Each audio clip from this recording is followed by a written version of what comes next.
이제 새 생명 축제가 2주 앞으로 다가왔습니다. 예. 태신자들의 이름을 불러가며 기도하면서 부지런히 자신의 태신자를 초청하려고 애쓰고 있고, 어떤 분들은 태신자 작정은 하지 않았지만 나도 가족 중에, 친구 중에, 이웃 중에, 동료 중에 안 믿는 자들이 있는데 하고 그 마음에 나도 전도해봐야지 노력하고 계시는 분들도 있을 것입니다. 우리의 노력 그 자체가 주님 보시기에 큰 기쁨이 될 줄로 믿습니다. 믿으십시오. 전도하려고 몸부림치는 그 노력이 주님을 기쁘시게 만듭니다. 뜨거운 사랑의 마음으로 영혼을 품고 그들을 생각하고 그들을 위해서 기도하면 무엇을 말할까 염려하지 말라. 그때에 너희에게 할 말을 주시리라 말씀하신 예수님께서 성령님을 통해서 우리에게, 태신자들에게 어떤 말을 해야 할지, 어떻게 그들에게 다가가야 할지 분명 가장 아름다운 방법, 지혜를 허락해 주실 줄로 믿습니다. 전도는 잘하고 못하고의 문제가 아닙니다. 여건, 환경, 상황이 좋고 나쁘고의 문제도 아닙니다. 전도는 관심과 사랑입니다. 마지막까지 뜨거운 관심, 사랑으로 최선을 다하여 전하고 권하심으로 우리의 태신자들이 초대되고 복음도 듣고 예수님도 만나게 되는 놀라운 은혜가 있게 되기를 예수님의 이름으로 축원합니다. 이 사도행전 8장은 스데반 집사님이 순교하시던 날에 예루살렘에 있는 모든 교회에 큰 박해가 일어났다라는 기록으로 시작합니다. 스데반은 사도들이 말씀과 기도에 전념하도록 그들을 도와서 구제와 봉사의 일을 하도록 특별히 선택받은, 직분을 받은 자였습니다. 스데반은 성령과 지혜가 충만한 사람이었고 예루살렘 교회 안에 어느 정도 선한 믿음의 영향력을 끼치던 사람이었습니다. 그것을 생각하면 그 스데반 집사님이 복음을 전하다가 돌에 맞아서 죽임을 당했다, 순교하셨다라는 것만으로도 예루살렘 교회와 성도들은 큰 상실감에 빠질 수밖에 없었고, 우리도 스데반처럼 죽는 거 아니야? 기독교 핍박에 대한 두려움이 교회와 성도들 안에 퍼져 나갔을 것입니다. 아니나 다를까 예상대로 기독교 핍박, 교회에 대한 핍박은 스데반의 순교에 그치지 않았습니다. 3절에 사울이 교회를 잔멸할세. 본격적인 기독교 핍박이 예루살렘에 있는 모든 교회에 미치게 되었습니다.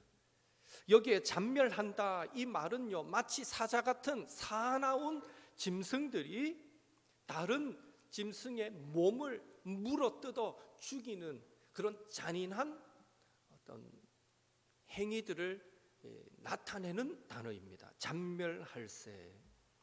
사울이 교회를 잔멸했다라는 이 말은 다시는 예수 믿는 사람이 생기지 않도록 씨를 말리겠다라는 이런 각오로 이잡듯이 가정을 뒤지며 잔인하게 예루살렘 교회와 성도들을 핍박했다라는 의미가 되는 것입니다. 기독교에 대한 사탄의 공격은 오늘날도 여전하지만 우리나라도 기독교 신앙의 핍박을 강하게 받았던 시기가 있습니다. 일제치하에서 신사참배에 저항했던 기독교인들이 얼마나 많은 핍박을 받았습니까? 특별히 주기철 목사님은 기독교 신앙 오직 예수님의 신앙을 지키기 위해 그는 모판 위를 걷는 핍박을 받아야만 했습니다. 우리는 그저 이야기로, 일화로, 그리고 영화로 보았을 뿐이지만 생각하면 할수록 그 주기철 목사님이 당했던 핍박은 정말 큰 핍박이었다라는 생각이 듭니다. 대못이 착착착 박혀가지고 못이 올라있는 이 모판 위를 예수 믿을래 안 믿을래 묻고는 안 믿는다면 살려주고 믿는다면 이 모판 위를 걸으라는데 그 모판 위를 내 신앙 지키겠다고 걷는 것, 이 금방도 이 설교를 전하면서도 막 몸에 소름이 확 돋는 것 같은 느낌이 듭니다. 얼마나 큰 핍박이었습니까? 영화에 보면 저 높은 곳을 향하여 날마다 나아갑니다. 찬양하면서 한 발짝 떼서 마지막에는 팍 쓰러지는 장면으로 그 장면이 끝이 나는 걸 보았는데요. 6.25 당시에 북한군에 의한 탄압도 컸습니다. 역시 예수님을 모른다고 부인하면 살려주고 예수님을 믿겠다고 하면 총살을 시키기도 하고, 총살은 양반이죠. 총알도 아끼겠다고 죽창으로 찔러 죽이는 일들이 비일비재했습니다. 그 외에도 성도들을 교회 안에 다 집어넣고는 밖에서 문을 걸어 잠그고 교회에 불을 붙여서 다 태워 죽였습니다. 이게 6.25 때 예수 믿는 자들이 당했던 핍박이었습니다. 그때 얼마나 많은 사람이 순교했는지는 경기도 양지에 있는 한국기독교 순교자 기념관에 가면 그 기록들이, 그렇게 순교당한 사람들의 그 사진들이, 얼굴들이 다 붙어 있습니다.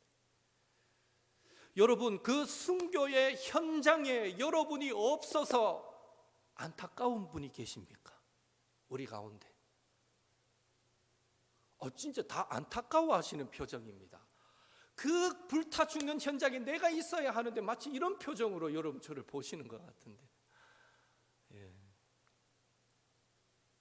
오늘 우리가 믿음으로 살아가는 것도 결코 쉬운 일은 아니지만 우리 믿음의 선배들이 받았던 그 신앙의 핍박을 생각하면 오늘 우리는 얼마나 좋은 환경에서 신앙생활하고 있는가, 하나님께 감사하지 않을 수 없는 것입니다.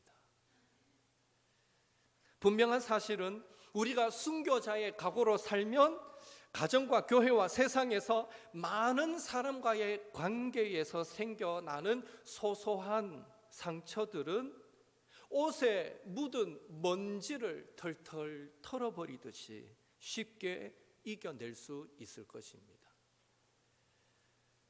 순교자의 각오로 살면 상처받아 가정이 깨어지고 상처받아 교회를 떠나는 일은 훨씬 줄어들게 될 것입니다. 그런 의미에서 신앙생활하기 좋은 환경과 아름다운 교회를 주신 하나님께 감사와 찬송이 마르지 않기를 예수님의 이름으로 축원합니다. 근래에 내가 뭘 감사할까? 특별히 요즘에는 감사할 제목이 많이 없다라고 생각하셨던 분이 계시면 내가 지금 이렇게 신앙생활을 잘 할 수 있는 이것이 얼마나 큰 복인가를 알고 감사하시기 바랍니다.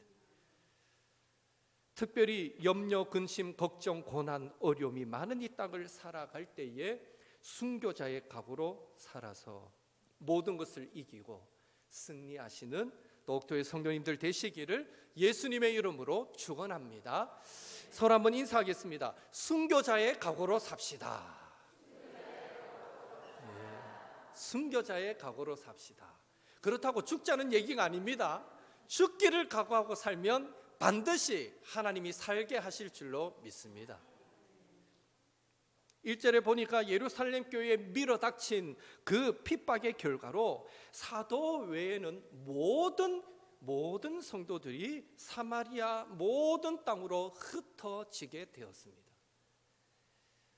우선 생각해 보아야 할 것은 사도들에게도 핍박의 고난의 두려움은 있었을 텐데 왜 그들은 도망가지 않았느냐, 피신하지 않았느냐 하는 것입니다. 그 이유에 대해서 성경은 명확하게 기록하고 있지 않습니다. 하지만 많은 신학자들이 이 부분을 주석할 때에 그 이유가 비록 고난이 핍박이 밀어닥쳤지만 그 시기가 이 예루살렘 교회, 초대교회 안에 복음 사역의 기초를 다지는 아주 중요한 기간이었기에 사도들은 순교를 각오하고 예루살렘에 남아 있었을 것이다 라고 설명하고 있습니다. 우리는 여기서 사명자의 자세가 어떠해야 하는가를 배우게 됩니다. 하나님의 부르심을 받은 사명자는 주변 환경에 좋고 나쁨에 상관하지 않습니다. 나의 유익을 먼저 생각하지 않습니다. 항상 하나님의 나라를 먼저 바라보는 것입니다. 그래서 하나님의 나라인 교회를 세우는 일에 자신의 생명, 자신의 열정을 아낌없이 불태우게 되는 것입니다. 올해로 설립 30주년을 맞이하는 이 시기가 우리 옥토 교회에 향후 100년의 초석을 놓는 중요한 기간이라고 믿습니다. 마치 사도들이 초대교회 안에 복음 사역의 기초를 마련하기 위해 핍박도 죽음도 두려워하지 않고 자신의 자리를 지키고 헌신하고 희생했던 것처럼 우리 모두는 옥토교회 향후 100년을 위한 기초를 놓는 위대한 일에 동참되어진 사명자인 것입니다. 서로 인사하겠습니다. 성도님은 사명자입니다. 우리는 사명자입니다. 우리 가운데 우리 옥토교회 지금으로부터 한 20년 30년 있다가 막 없어져도 된다라고 생각하시는 분은 한 분도 안 계실 겁니다. 그래서 우리는 사명자입니다. 주님 오시는 그날까지 우리 옥토교회가 건강하고 아름답게 이어져 가도록 그 기초를 다진다는 마음으로 섬겨야 될 사명자입니다.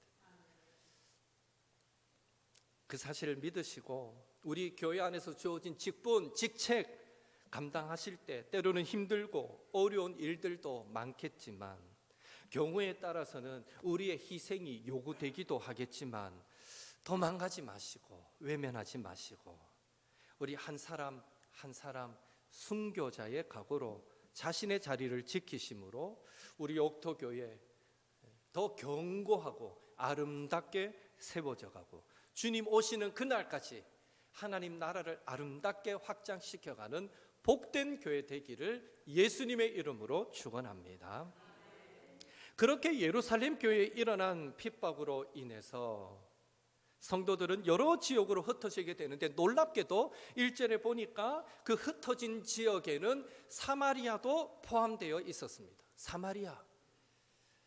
유대인들은 사마리아 사람들에 대해서 부정적이었습니다.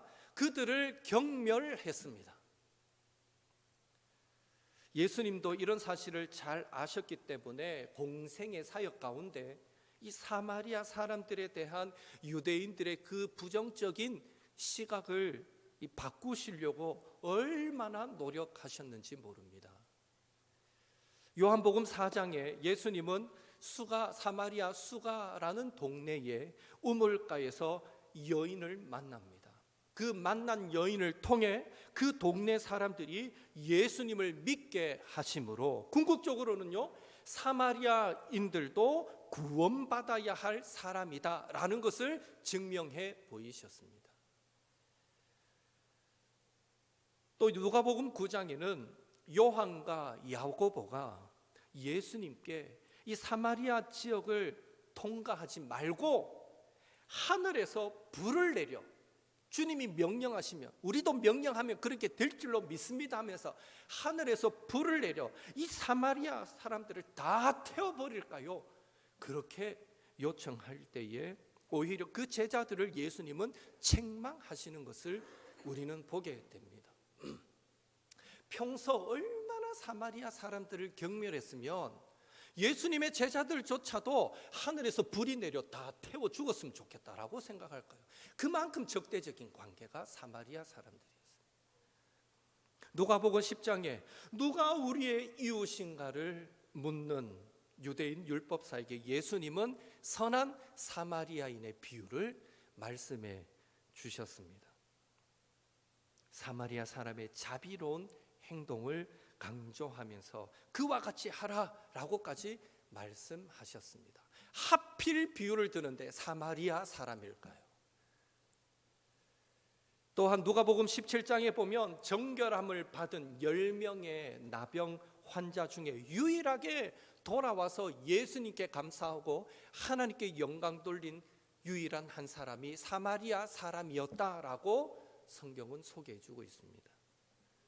그리고 사도행전 1장에 보면 예수님은 승천하시기 직전에 사마리아에까지 복음이 전해져야 하리라, 복음의 증인이 되어야 하리라 라고 제자들에게 명령하셨습니다.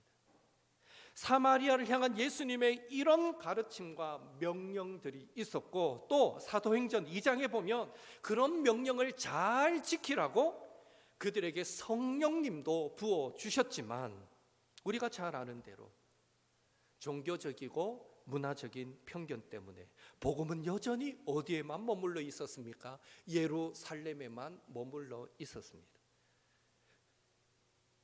예루살렘 교회 성도들은 여전히 사마리아 지역을 전도할 생각조차 하지 않고 있었습니다. 그런 사실을 안타까워하신 하나님은 결국 예루살렘 교회의 회초리를 드시는데, 그 시작이 바로 스데반 집사님의 순교였고, 곧바로 이어서 일어난 예루살렘에 있는 모든 교회의 큰 핍박이었습니다. 그 핍박으로 인해서 예루살렘 교회 성도들은 살기 위해 사마리아로 도망하게 되었던 것입니다. 그것이 사마리아 땅을 밟게 되는, 사마리아 선교를 시작하게 되는 시작점이었다라는 것입니다. 그런 의미에서 예루살렘 교회에 큰 핍박이 일어난 가장 큰 원인은 사울이라는 기독교에 대한 비방자, 또 박해자, 폭행자가 있어서가 아니라 교회와 성도들이 사마리아에 복음이 전해지기를 원하는 그 하나님 아버지의 마음을 온전히 이해하지 못했기 때문이다 라고 우리는 말할 수 있는 것입니다. 핍박은, 예루살렘 교회의 핍박은 그들 스스로 자처했던 것입니다. 주의 명령에 순종하지 않으니 하나님이 회초리를 드셔서라도 그들을 흩으셨던 것입니다. 오늘날에도 우리가 때때로 어려움과 고난을 당할 때에 매번은 아닐지라도 그것은 우리가 하나님에게서, 하나님의 마음과 뜻에서 어쩌면 멀어진 것과 무관하지 않을 수 있습니다. 우리는 그런 사실을 기억해야 합니다. 그래서 하나님은 다윗에게 이런 말씀도 주셨습니다. 사무엘하 7장 14절 같이 읽겠습니다. 나는 그에게 아버지가 되고 그는 내게 아들이 되리니 그가 만일 죄를 범하면 내가 사람의 매와 인생의 채찍으로 징계하려니와. 하나님은 성도들을 너무너무 사랑하기에, 저와 여러분을 너무너무 사랑하시기에 잘못하면 가만히 내버려 두지 않으시고 사람의 매와 인생의 채찍으로 징계하신다라는 것입니다. 여러분, 이왕이면 우리가 이 땅을 살아갈 때에 사람의 매, 인생의 채찍을 통한 하나님의 징계를 받기보다는, 그것도 은혜지만 이왕이면 하나님의 위로와 능력과 복을 통한 은혜를 경험하며 살고 싶지 않습니까? 그렇다면 날마다 내 뜻대로 마옵시고 아버지 뜻대로 하옵소서. 아버지, 당신의 마음이 있는 곳에 내 마음도 있기를 원합니다. 늘 기도하면서 하나님 아버지의 마음을 헤아려 순종함으로 위로부터 내려주시는 그 능력과 권능과 축복을 덧입으며 살아가는 저와 여러분 되시기를 예수님의 이름으로 축원합니다.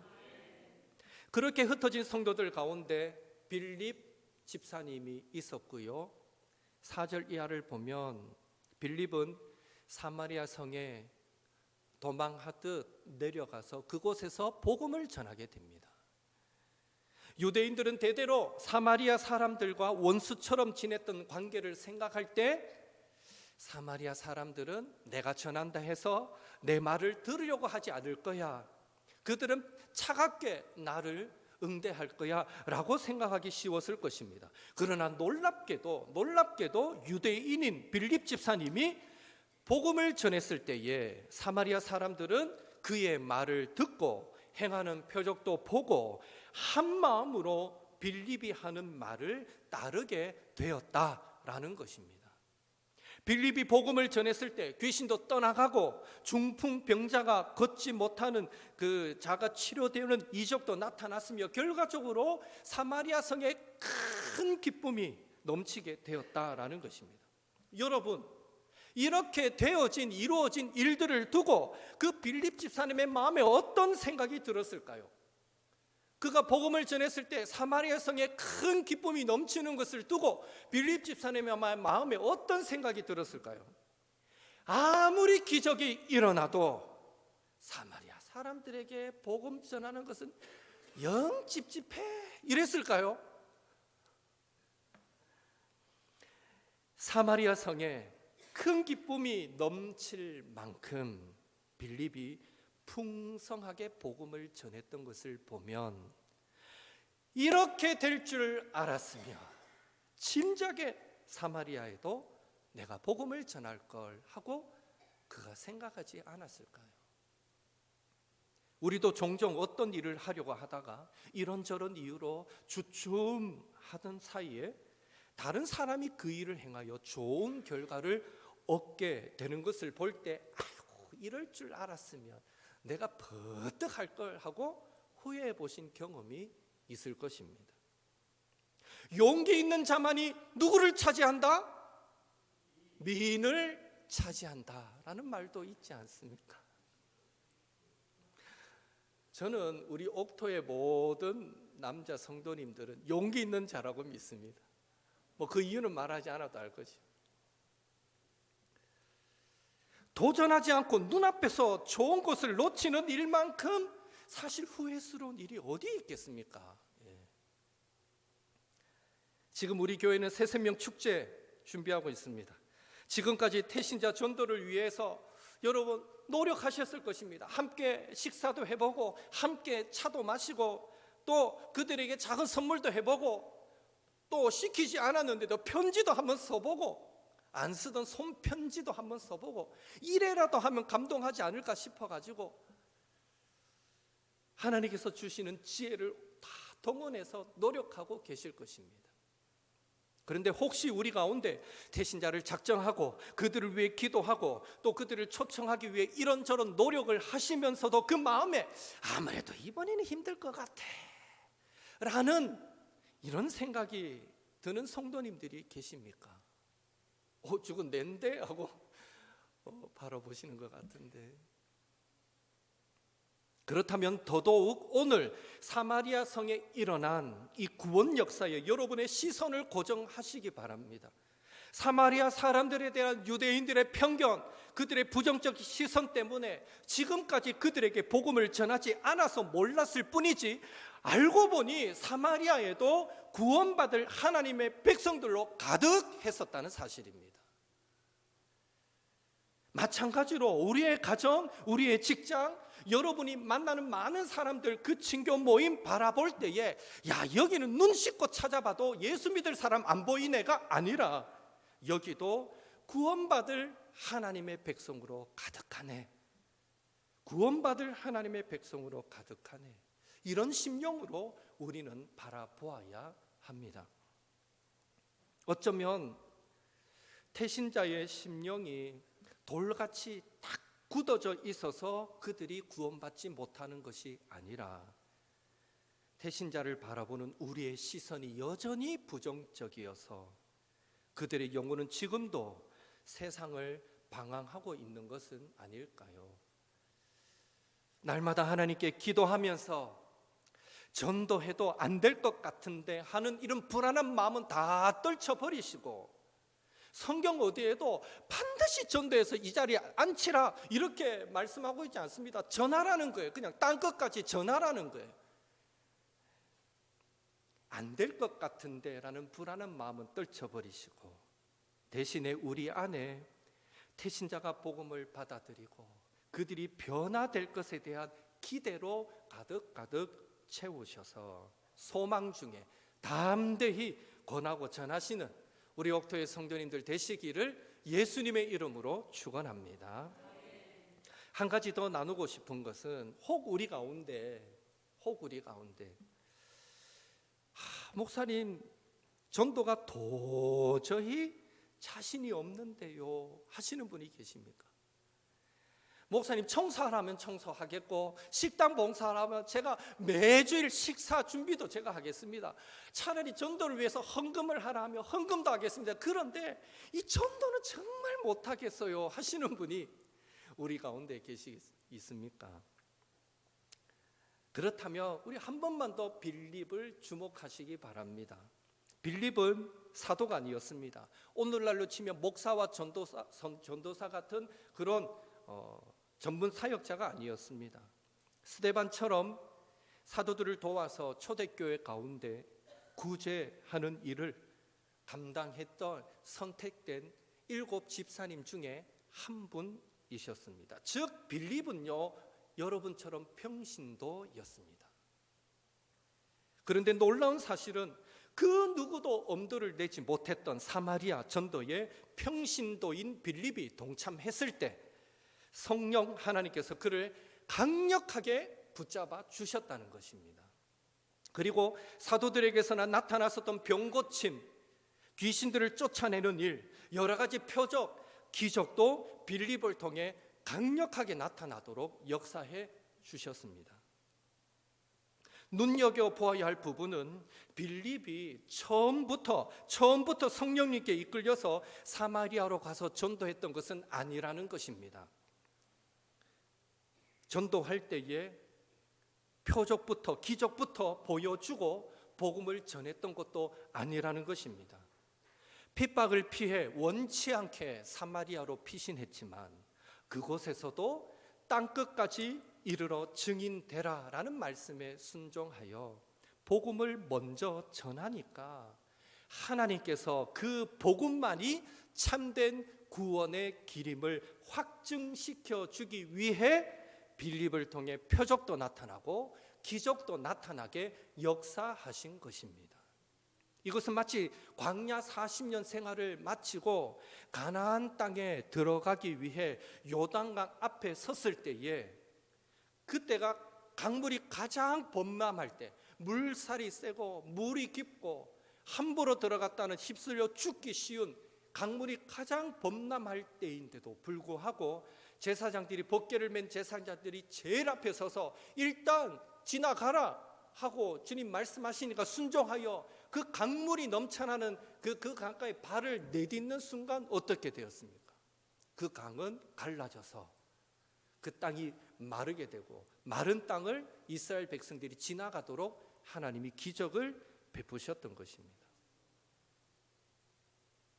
믿음으로 순종하여 나아가니까 하나님의 능력과 기적이 뒤따르더라.